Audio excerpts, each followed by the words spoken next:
মায়ের কালী পূজার সময় আমাদের বাড়ির সবারই খুব মন খারাপ। আর কালী পূজার সময় কোথাও ঘুরতে যেতে পারিনি। আর ঠিকঠাক যে পূজার মধ্যে ছিলাম না নয়, কিন্তু মনটা একদম ভালো ছিল না, তাও ছিলাম। কিন্তু এবার এতটা আনন্দ ফুর্তি করতে পারিনি। বাড়ির মধ্যে যে কোনো লোকের যদি কিছু একটা হয়, কারো অত মন মেজাজটা কারো কখনো ভালোই থাকে না। মনটা ভালো নাই দেখি কোথাও ঘুরতে যায়নি, কিন্তু সবাই ঘুরতে গেছে। আর চারিদিক দিয়ে খুব পূজা ধুম, কিন্তু আমি যেতে পারিনি। আমাদের এই দিকে আজকে পুজোর আটমংলার জন্য দাদা আমার খিচুড়ি বসাই দিচ্ছে।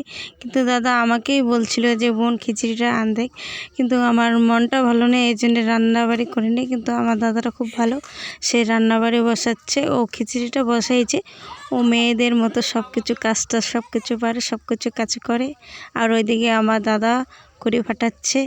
আর আমার ওইদিকে দেখো, আশেপাশে দেখো, ওইদিকে দাদাগুলো সবাই বসে আছে।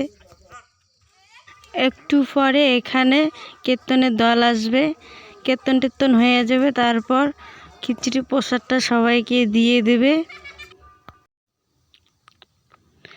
মামাটা আমাকে বলছে যে কি করছিস, তা আমি তো ভিডিও করছি। মামা যে দাদাটা খিচুড়ি রান্না করতেছে, ওই দাদাটার বাবা আমার মামা হয়, গ্রামবাসী মামা। কিন্তু আমি মামার কাছেই কাজ করি, হাতের কাজ করি।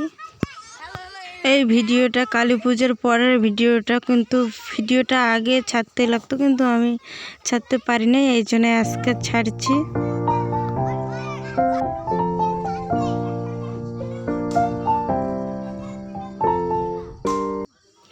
আর এইদিকে দেখো সব বাচ্চারা, ওই জায়গায় একটা